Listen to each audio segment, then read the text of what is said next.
A loud cry broke the quiet evening in Ayanfe village. Not a cry of pain, but a cry that sounded like a strong man's heart had been squeezed too tightly. People rushed out of their homes, women left their cooking pots, men dropped their calabashes of water. Even the goats stopped chewing. In the open space near the big iroko tree, a tall young man named Kola stood with both hands on his head. His chest rose and fell quickly. His eyes looked wet, but his face was hard like stone. "I saved this village," he said, his voice shaking, "and now the same village has turned its back on me." Nobody spoke at first. Kola had never spoken like that in public. He was known as a calm and respectful man. He greeted elders properly. He did not argue in the market. He did not boast. He was the kind of man that people trusted. But now, something inside him had woken up. It was not hunger. It was not pride. It was hurt. The village head messenger, Baba Femi, stepped forward slowly. Baba Femi was an old man with grey hair and a walking stick. His voice was gentle, but it carried weight. "Kola," Baba Femi said, "your words are heavy. Tell us what has happened." Kola looked around and laughed once, but the laugh was empty. "What has happened?" he repeated. "Ask the palace, ask the king, ask the chiefs who sit in comfort while others face danger." The crowd grew silent again. Everybody in Ayanfe village knew what Kola was talking about.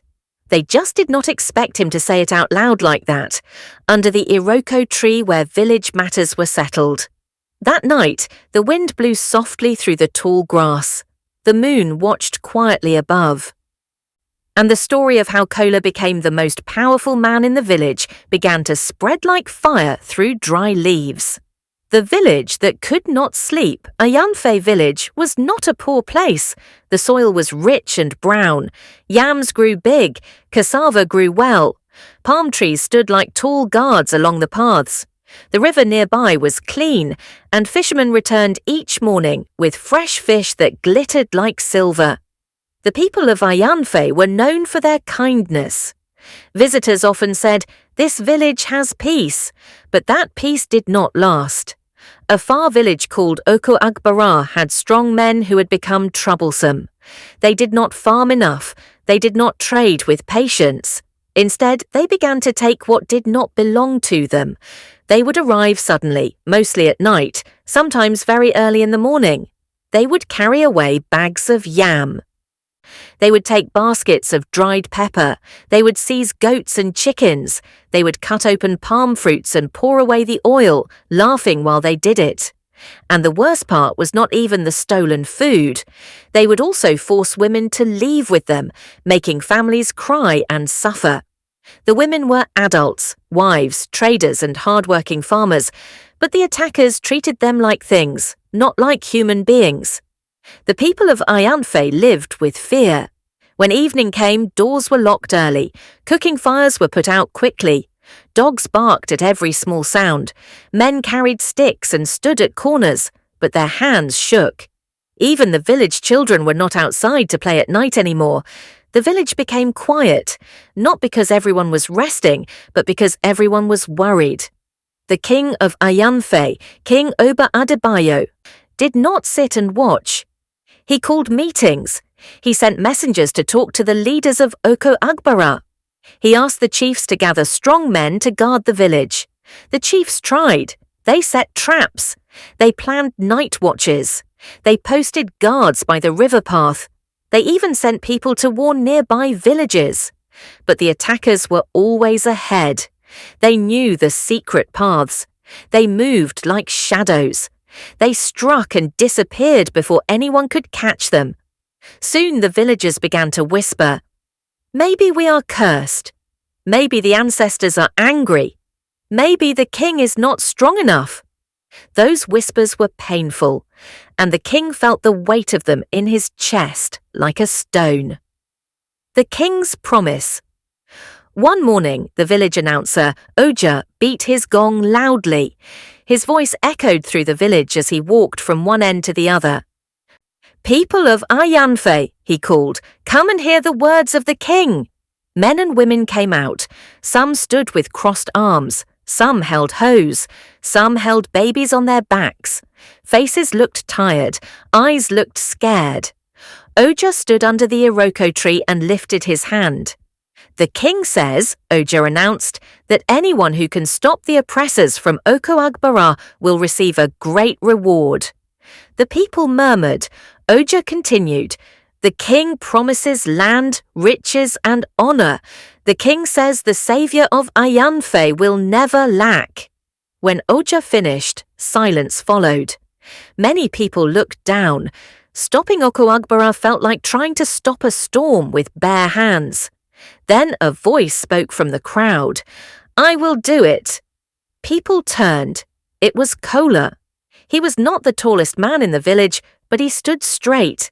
His shoulders were broad from farm work. His eyes were calm but determined. He was an adult, newly married, with a wife named Abeni, who sold cloth at the market. Kola stepped forward and bowed to the elders. "I will face them," he said, "not because I want praise, but because I want my people to sleep again." Some gasped, some shook their heads. Some whispered his name like a prayer. Baba Femi stared at him closely. "Kola," the old man asked, "do you know what you are saying?" Kola nodded. "I know." His wife, Abeni, was in the crowd, her eyes filled with fear. She took one step forward but stopped herself. She did not want to shame him in front of the elders, but her heart was shaking. Kola turned and looked at her. His eyes softened. "I will return," he said quietly, "by the grace of the Most High and the watch of our ancestors." That afternoon, Kola walked to the palace. The palace was not made of gold, but it was large and respected. Tall wooden poles stood at the entrance. Guards sat with spears, watching carefully.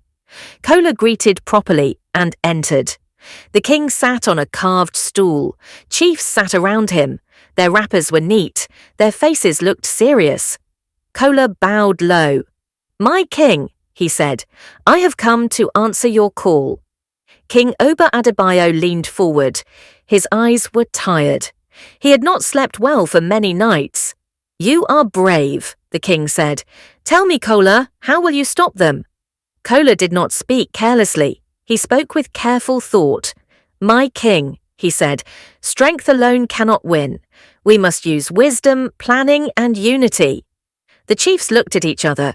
Kola continued, "The attackers know our paths. That means someone has been careless, or someone has spoken too freely. We must change our pattern. We must watch the roads they do not expect." The king nodded slowly. Then the king raised both hands. "May the Most High guide you," he said. "May your feet be steady. May your heart be brave. And when you return with peace, you will receive what I promised." Kola bowed again. "I will not disappoint you," he said. But Abeni, his wife who was at home, felt worry like cold water on her skin. That night, she sat by their doorway and watched the road. When Kola came home, she brought him food without speaking too much. Her eyes did the talking. Kola held her hand. "I know you are afraid," he said. Abeni swallowed hard. "I am afraid," she admitted. "Not because you are weak, but because evil people do not fear kindness." Kola nodded. "That is why wisdom must lead the way." Kola did not rush. He visited elders who knew the forest paths. He spoke to hunters who understood the way footsteps sounded on dry leaves. He listened to fishermen who saw strangers near the river at night. He asked questions politely, not as a proud man, but as a man carrying a heavy duty. One old hunter named Baba Sango said to him, "The men of Oko Agbara come through the narrow path near the river stones. They hide behind the tall reeds." Kola thanked him. Another elder said, "They always come on market days because they know people are tired." Kola thanked him too. Kola also spoke to the strong men of Ayanfe, not to show off, but to build unity. "We will not fight with wild anger," he told them. We will protect our people with calm minds. We will not harm anyone who is innocent. We will not become like those who trouble us. The men agreed. They were tired of fear. Even Abeni helped. She spoke to market women who often heard news from travellers. One woman said, I heard the leader of Oko Agbara is called Karimu. He boasts that Ayanfe has no teeth. Abeni went home and told Kola. Kola's eyes narrowed. Then he will learn that peace does not mean weakness. The night came when Kola believed the attackers would return. The air was cool, the stars were bright, crickets sang. Kola and the chosen men hid quietly in safe places. They did not shout, they did not dance to show power, they waited. Kola's heart beat fast, but his face stayed calm. He remembered the frightened faces of the village women. He remembered the empty barns. He remembered the tired eyes of the king. He remembered Abeni's hands trembling when she served him food. Then, at midnight, a soft sound came from the riverside. Footsteps, quiet voices. A dark shape moved behind the reeds. Kola raised 2 fingers, his signal. His men became alert. They held ropes, not weapons of harm. They carried strong nets made from woven fibre. They had planned to catch and stop, not to destroy. The attackers stepped into the open, thinking no one was watching. Kola stepped out from the shadows. Karimu, he called firmly. Return what you came to take. The attackers froze. One of them laughed nervously. Karimu stepped forward. He was tall and proud. Who are you to talk to me? He asked. Kola's voice was steady. I am a man who is tired of fear. Karimu lifted his chin. Move, or you will regret it. Kola did not move. Instead, he whistled sharply. The nets flew, the ropes tightened. The attackers struggled, shocked that the village they mocked had outsmarted them. No one was beaten, no one was harmed. But the attackers were held firmly and stopped from escaping. Karimu shouted, This is cheating. Kola answered calmly, Cheating is taking what does not belong to you. This is protection. The men of Ayanfe surrounded them, not with anger but with control. They marched the attackers to the open space by the Iroko tree as dawn began to rise. The village woke up to see the oppressors captured. Not dead, not injured, but defeated by wisdom. People cried with relief, some hugged each other, some fell to the ground and thanked the Most High. Abeni ran out and saw Kola standing alive. Tears ran down her face. She held him tightly. You returned, she whispered. I returned, Kola said, and his voice broke with joy. Peace returns. The king called a meeting immediately. The captured attackers stood before the elders. Karimu's pride had disappeared. His eyes moved around like a trapped rat. King Oba Adebayo spoke with deep seriousness. This village loves peace, the king said, but peace must be protected. You have troubled us long enough. The chiefs questioned the attackers. They made them return stolen goods. They demanded promises of change. They warned them that if they returned to oppress again, other villages would join Ayanfe to stop them. Karimu bowed his head. We will not return, he said. The village shouted with relief. That same day, drums were played, food was shared, people sang songs of peace, farmers smiled again. Women walked freely again. Kola became a hero, but Kola did not smile much. He kept thinking of the king's promise, not because he was greedy, but because a promise was a sacred thing. In Ayanfe, when elders spoke, their words were expected to stand like a rock. A few days later, Kola went to the palace with respect. He greeted the guards, he greeted the chiefs, he bowed to the king. My king, he said gently, peace has returned as you prayed. I have come to receive what you promised, so I may build my home and strengthen my life. The king's eyes shifted.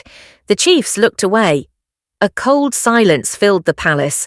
Then the king cleared his throat. Kola, he said slowly. You have done well. You will receive honor. The village will praise you. But the reward is difficult right now. Kola stared. His ears rang. Difficult, he repeated softly. The king waved his hand. The village has suffered losses. The palace needs time. Kola's heart dropped like a stone into deep water. He tried to speak, but his throat felt tight. My king, he said, you promised publicly. The whole village heard. The elders heard. Even the ancestors heard. The king's face hardened. Do not speak to me like that, he snapped. Kola stepped back. He bowed quickly, but the bow felt heavy. As you wish, he said, and left. Outside the palace the sun was bright, but Kola felt cold. He walked home slowly, like a man carrying a load no one could see. Abeni met him at the doorway. She looked at his face and understood immediately. They refused, she asked quietly. Kola nodded. Abeni's eyes filled with tears. But you risked your life, she whispered. Kola sat down on the ground. He covered his face with his hands. That night, Kola did not sleep. He remembered the fear of the river night. He remembered Karimu's proud face. He remembered the nets flying. He remembered the moment he could have failed. He remembered the promise that gave him courage. Then he remembered the king's cold words. Something inside Kola cracked. Not his bravery, not his love, but his trust. When morning came, Kola did not go to the farm. Instead, he walked to the village square and sat under the iroko tree. People greeted him. He did not answer. He began to speak sharply to those who passed. When a man tried to joke with him, Kola replied, Go and joke with the palace. They know how to laugh at people's sacrifice. When a chief's messenger came to greet him, Kola said, Tell your chiefs that a promise is not a leaf to be blown away. People became uncomfortable. Then Kola started doing something that shocked everyone. Whenever the palace announced a meeting, Kola would stand near the square and talk loudly about fairness. He did not insult anyone with bad words. He did not harm anyone, but his words were like pepper in a wound. The village must not fear enemies, he would say, but it must also not fear leaders who forget truth. The chiefs became angry. The king became worried, because once people began to question fairness, the village could lose unity again. Some villagers began whispering, Kola is becoming troublesome. Kola is too bold. Kola is not respecting the king. But others whispered, Kola is right. If a promise can be broken like this, what else can be broken? The village began to divide, not with fighting, but with hurt feelings and confusion. Abeni suffered too. People avoided her in the market. Some women stopped buying her cloth. They acted like Kola had brought shame. At home, Abeni spoke to Kola with tears. My husband, she said, your pain is real, but do not let pain turn you into the kind of man you dislike. Kola looked at her sadly. If I stay silent, he said, then the king will do this to others. Today it is me. Tomorrow it will be another person. Abeni wiped her tears. Then speak wisely, she said, not with fire, with truth. Kola listened, but his heart still burned. Soon the king could not ignore it anymore. He sent Baba Femi and other elders to call Kola for a peace meeting. The meeting was held under the iroko tree, where village truth was meant to stand straight. The king arrived with chiefs. Kola arrived with Abeni and a few elders who supported fairness. Baba Femi spoke first. This village has tasted fear, he said. We do not want fear to return, whether from enemies or from broken trust. Then Baba Femi turned to the king. My king, he said, you made a promise. The king looked down. Baba Femi turned to Kola. And you, Kola, he said, you carried the burden of the village. Kola's eyes filled with tears, but he did not wipe them. He spoke slowly. I did not go to face Oko Agbara because I wanted to be greater than others. he said. "I went because I wanted peace, but a promise was made. When that promise was broken, it felt like my sacrifice was laughed at." The king's face tightened. He stood up. Everyone held their breath. Then the king did something unexpected.